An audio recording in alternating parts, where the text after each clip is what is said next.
វេទិកាច្បាស់លាស់គឺអង្គរខ្មែរបងដែរ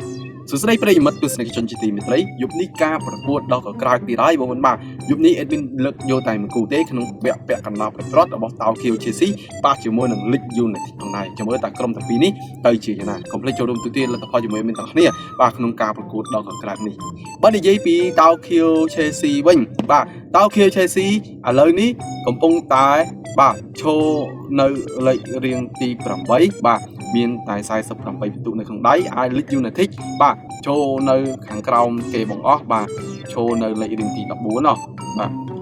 មានតែ40ពិន្ទុទេនៅក្នុងដៃបើនិយាយពីក្រុមទាំងពីរវិញដូចតោខៀវ Chelsea ដូចជាមានភាគរយខ្ពស់ជាង Leeds United ផងដែរបងបាទហើយបើនិយាយពី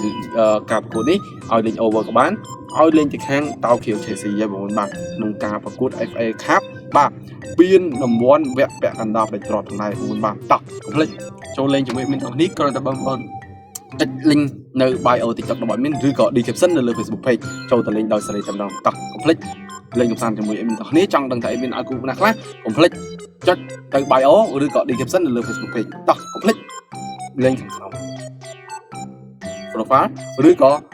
description នៅលើ Facebook page អរគុណច្រើន